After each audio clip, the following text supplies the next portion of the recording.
31 दिसंबर 1600 ईस्वी को ब्रिटेन की महारानी एलिजाबेथ प्रथम ने ईस्ट इंडिया कंपनी को भारत एवं पूर्वी देशों के साथ व्यापार के लिए 15 वर्ष के लिए एक अधिकार पत्र दिया। कंपनी को अधिकार पत्र द्वारा युद्ध एवं संधि करने, कानून बनाने तथा कंपनी के अधिकारियों पर चोट करने वालों को दंडित करने का अधिकार भी दिया गया था। ईस्ट इंडिया कंपनी ब्रिटेन के कुछ पूंजीपतियों द्वारा एक साथ मिलकर व्यापार के लिए बनाई गई थी। कंपनी का प्रमुख उद्देश्य अधिक से अधिक मुनाफा अर्जित करना था। अंग्रेजों की दृष्टि से मुनाफा अर्जित करते समय उचित अथवा अनुचित तरीकों का उपयोग करना गलत नहीं था। इस उद्देश्य की पूर्ति के लिए व्यापार वाणिज्य के बहाने लूटमार करना भी उचित था। कंपनी व्यापार पर पकड़ स्थापित करने के साथ साथ राजनीतिक लक्ष्य को लेकर भी चल रही थी। भारत की राजनीतिक कमजोरियों का अनुमान उनको हो चुका था। अंग्रेजों को लगता था कि व्यापार से अधिक लाभ राजनीतिक सत्ता प्राप्त करने में। इस लक्ष्य की प्राप्ति के लिए शीघ्र ही उन्होंने प्रयास प्रारंभ कर दिए। ईस्ट इंडिया कंपनी द्वारा भारत के साथ व्यापार तो प्रारंभ कर दिया गया, मगर भारत में कंपनी का कोठी स्थापित करने में सफलता नहीं मिल रही थी। जहांगीर ने 1613 ईस्वी में कंपनी को सूरत में कोठी स्थापित करने की अनुज्ञा प्रदान की। इसके बाद कंपनी ने सर थॉमस रॉ को इंग्लैंड के राजा जेम्स प्रथम के दूत के रूप में मुगल दरबार में भेजा।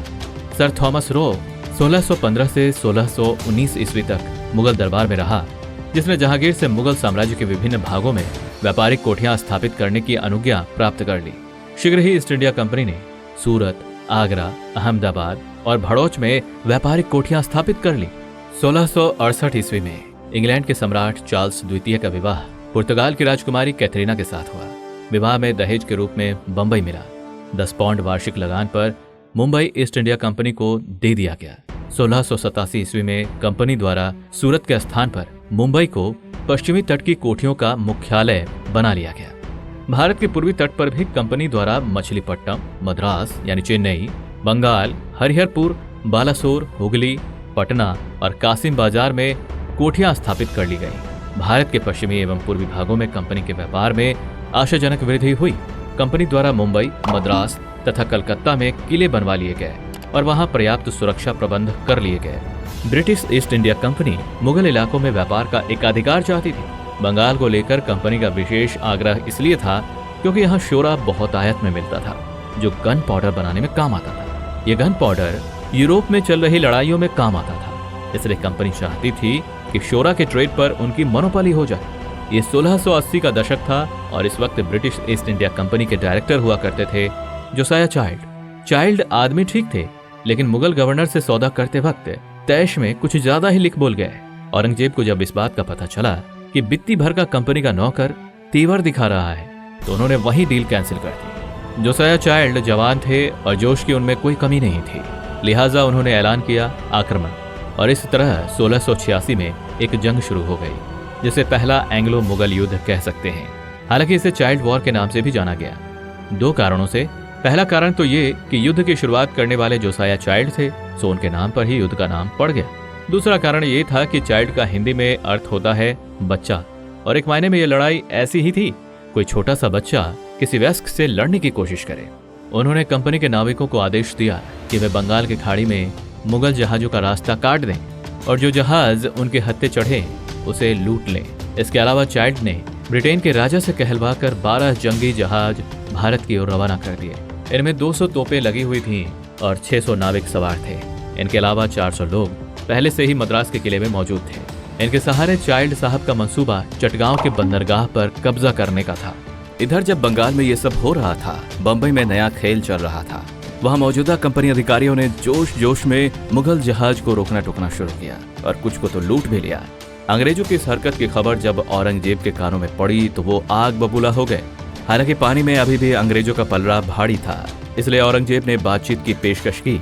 ये देखकर अंग्रेजों की हिम्मत और बढ़ गई। इंग्लैंड से कुछ और जंगी जहाज भेजे गए, जिन्होंने पहले बालासोर में गोले बरसाए। वही बालासोर जहां ट्रेन एक्सीडेंट हुआ था।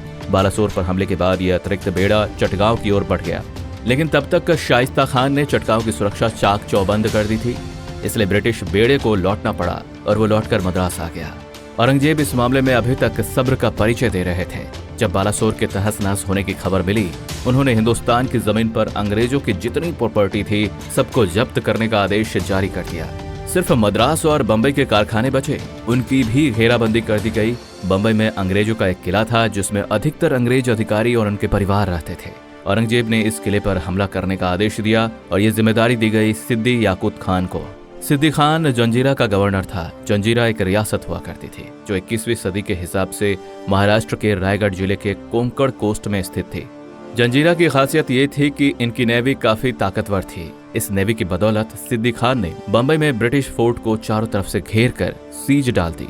बंगाल के शाइस्ता खान ने भी हुगली के किनारे डेरा डाले हुए अंग्रेजी सिपाहियों को घेर लिया और वहां भी सीज डाल दी गई।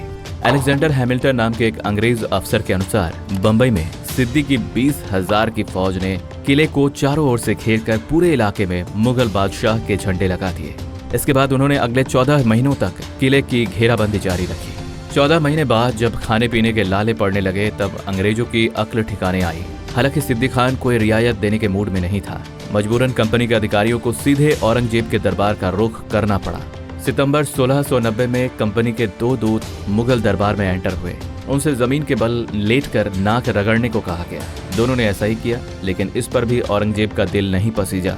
ईस्ट इंडिया कंपनी को अपनी फैक्ट्रियां वापस हासिल करने के लिए रहम की भीख मांगनी पड़ी। उनके कई अफसरों को सूरत में लोहे की चेन से बांधकर घुमाया गया। ढाका के लाल किले में उनके साथ अपराधियों जैसा सुलूक किया गया। औरंगजेब ने अंग्रेजों को कुछ वक्त दिया ताकि वो अपने जख्म सहला सकें, लेकिन फिर दरियादिली दिखाते हुए उन्हें माफ कर दिया गया, जो जैसा कि हम जानते हैं एक बड़ी गलती थी। इस जंग के जुर्माने के तौर पर ब्रिटिश ईस्ट इंडिया कंपनी से 1.5 लाख रुपए का जुर्माना वसूला गया। व्यापार के अधिकार वापस हासिल करने के लिए कंपनी से एक वादा भी लिया गया। वादा ये कि वो ऐसी हरकत फिर ना करेंगे। 1717 ईस्वी में ईस्ट इंडिया कंपनी द्वारा मुगल सम्राट फर्रुखसियार से उनके महत्वपूर्ण व्यापारिक सुविधाएं प्राप्त कर ली गईं। जॉन सर मन तथा विलियम हैमिल्टन सम्राट से मिले। मुगल सम्राट गंभीर रोग से पीड़ित थे। विलियम हैमिल्टन की सहायता से सम्राट रोग मुक्त हो गए। प्रसन्न होकर सम्राट ने कंपनी को 3 फरमानों द्वारा अनेक सुविधाएं प्रदान कर दी। 3000 रुपए वार्षिक के बदले कंपनी को बंगाल में बिना किसी कर के व्यापार करने के अधिकार मिल गए। कंपनी को कलकत्ता के आसपास के क्षेत्रों को किराए पर लेने की अनुमति मिल गई। हैदराबाद प्रांत में कंपनी की सभी देनदारी समाप्त हो गई। कंपनी द्वारा मुंबई में टंकित सिक्कों का समस्त मुगल साम्राज्य में प्रचलन हो गया। इस प्रकार भारत में कंपनी के व्यापार एवं प्रभुत्व में व्यापक वृद्धि हुई। अलीवर्दी खां 1740 ईस्वी में बंगाल का नवाब बना। वो योग्य एवं कूटनीतिज्ञ शासक था। वो अंग्रेजों द्वारा की गई कलकत्ता की किलेबंदी को पसंद नहीं करता था। 1756 ईस्वी में अलीवर्दी खां की मृत्यु हो गई। सिराजुद्दौला बंगाल का नवाब बना। अलीवर्दी खां की बड़ी पुत्री घसीटी बेगम का पुत्र शौकत जंग स्वयं नवाब बनना चाहता था और उसे दीवान राज बल्लभ का सहयोग प्राप्त था। अलीवर्दी खां का बहनोई एवं सेनापति मीर जाफर भी नवाब बनने का सपना देख रहा था। ये सभी अंग्रेजों के संरक्षण में षड्यंत्र को जन्म दे रहे थे। बंगाल का नवाब सिराजुद्दौला अंग्रेजों द्वारा की जा रही कलकत्ता की किलेबंदी से अधिक नाराज था। बंगाल में अंग्रेजों द्वारा बिना कर दिए व्यापार किया जा रहा था, जिससे राजकीय खजाने को नुकसान हो रहा था। अंग्रेज नवाब को उचित सम्मान एवं भेंट नहीं देते थे। अंग्रेजों द्वारा की जा रही उकसाने वाली कार्यवाही से नाराज होकर 4 जून 1756 ईस्वी को नवाब ने कासिम बाजार की फैक्ट्री पर अधिकार कर लिया। अब वो कलकत्ता की तरफ बढ़ा। गवर्नर ड्रेक व्यापारियों, महिलाओं एवं बच्चों के साथ कलकत्ता से भाग गया।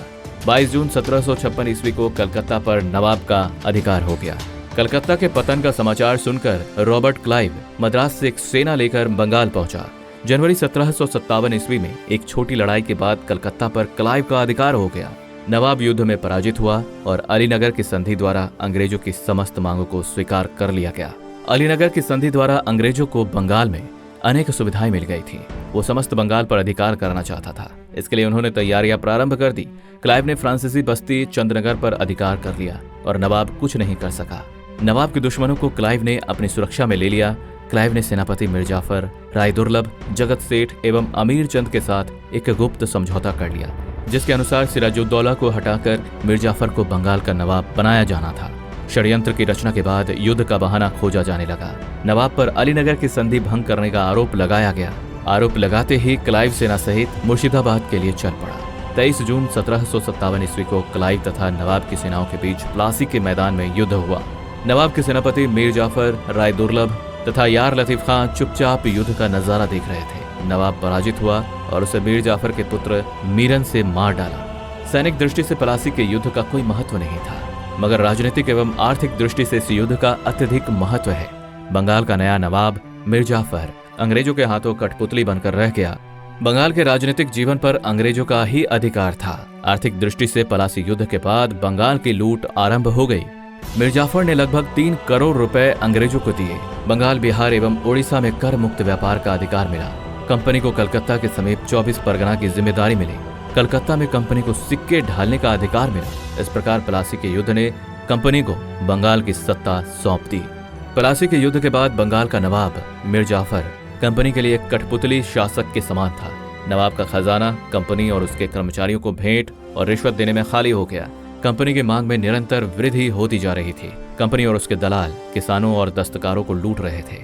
कंपनी कम से कम मूल्य पर दस्तकारों को अपना सामान विक्रय करने के लिए विवश करती थी। इससे पहले कि नवाब मिर्जाफर कोई कठोर निर्णय लेता, कंपनी ने उसे गद्दी से हटाकर उसके दामाद मीर कासिम को बंगाल का नया नवाब बना दिया। मीर कासिम कंपनी पर अपनी निर्भरता को कम करना चाहता था। उसने शक्ति संचयन करना प्रारंभ कर दिया। उसने अंग्रेजों के वफादार अफसरों को नौकरी से हटा दिया, नया सैनिक संगठन खड़ा किया। व्यापारिक चुंगी सभी के लिए समाप्त कर दी गई, जिससे कंपनी को नुकसान हुआ। परिणाम स्वरूप 1763 ईस्वी में नवाब मीर कासिम और कंपनी के मध्य हुए युद्ध में मीर कासिम पराजित हुआ। मीर कासिम भागकर अवध चला गया। अवध का नवाब सुजाउद्दौला भी अंग्रेजों से नाराज था। मुगल सम्राट शाह आलम भी दिल्ली से भागकर अवध में ही निवास कर रहा था। तीनों ने मिलकर बक्सर नामक स्थान पर 23 अक्टूबर 1764 ईस्वी को कंपनी की सेनाओं के साथ युद्ध किया। मुगल सम्राट और दोनों नवाब युद्ध में पराजित हुए। 1765 ईस्वी में शुजाउद्दौला तथा शाह आलम ने क्लाइव के साथ संधियां कर ली। लॉर्ड वेलेजली को 1798 ईस्वी में ब्रिटिश भारत का गवर्नर जनरल बनाकर भेजा गया। वेलेजली का लक्ष्य अधिक से अधिक साम्राज्य विस्तार करना था। उसका उद्देश्य भारतीय राजा नवाबों को ब्रिटिश झंडे के नीचे लाना था। इसके लिए उसने युद्ध एवं संधि के द्वारा भारतीय राज्यों को कंपनी के अधीन जोड़ने का कार्य किया। युद्ध द्वारा मैसूर तथा मराठों को कंपनी के अधीन लाया गया। सहायक संधि अपनाने वाले भारतीय राज्य को अपनी सुरक्षा के लिए ब्रिटिश सेना की एक टुकड़ी को अपने राज्य की सीमाओं में रखना होता था। ब्रिटिश सेना के खर्चे के लिए संधि स्वीकार करने वाले राज्य को एक निश्चित धनराशि अथवा अपने राज्य का एक भूभाग कंपनी को देना होता था। भारतीय शासक को अपने दरबार में एक अंग्रेज अफसर को भी रखना होता था, जो भारतीय शासन के कार्यों में हस्तक्षेप किया करता था। वह व्यवस्था भारतीय राज्यों को सुरक्षा देने के नाम पर की गई थी, जबकि ये उनकी स्वतंत्रता का हनन करती थी। एक मकर जाल था जो इसको स्वीकार करता था, वो सदैव के लिए ब्रिटिश जाल में फंस कर रह जाता था। सहायक संधि स्वीकार करने वाले भारतीय राज्यों में हैदराबाद और अवध प्रमुख थे। 1803 ईस्वी में पेशवा ने और फिर सिंधिया तथा भोसले ने भी इस संधि को स्वीकार कर लिया। लॉर्ड हेस्टिंग्स 1813 ईस्वी में गवर्नर जनरल बनकर भारत आया। वो 1823 तक इस पद पर रहा। उसने नेपाल के साथ युद्ध करके उसे सुगौली की संधि करने के लिए मजबूर कर दिया। मराठों को अंतिम रूप से पराजित कर उसने मराठा संघ को भंग कर दिया। भारतीय राज्यों को प्रत्यक्ष रूप से कंपनी के अधीन करने के लिए गवर्नर जनरल लॉर्ड डलहौजी ने विलय नीति यानी कि हड़प नीति का अनुसरण किया। सर्वप्रथम उसने भारतीय राजाओं द्वारा दत्तक पुत्र लेने की प्रथा पर रोक लगा दी। जो शासक बिना पुत्र के मर गए, उनके राज्य को ब्रिटिश साम्राज्य का अंग बना लिया गया। ऐसे राज्यों में झांसी, नागपुर और सतारा प्रमुख थे। मैसूर और पंजाब के विस्तृत राज्यों को युद्ध द्वारा ब्रिटिश शासन का अंग बना लिया गया। 1856 ईस्वी में अवध के नवाब पर कुशासन का आरोप लगाकर अवध को ब्रिटिश शासन का अंग बना लिया गया। 1757 ईस्वी से 1857 ईस्वी तक लगभग संपूर्ण भारत ब्रिटिश राज्य के अधीन आ चुका था। भारत को अपने अधीन करने के लिए कंपनी शासन के द्वारा जो नीतियां अपनाई गई थी, उन्हीं के कारण विरोध की चिंगारियां भड़कीं और 1857 ईस्वी का स्वतंत्रता संग्राम आरंभ हुआ। अंत में इतना कहा जा सकता है कि ब्रिटिश कंपनी को मिली सफलता उनकी अपनी योग्यता में नहीं, वरन भारत की राजनीतिक कमजोरियों में थी।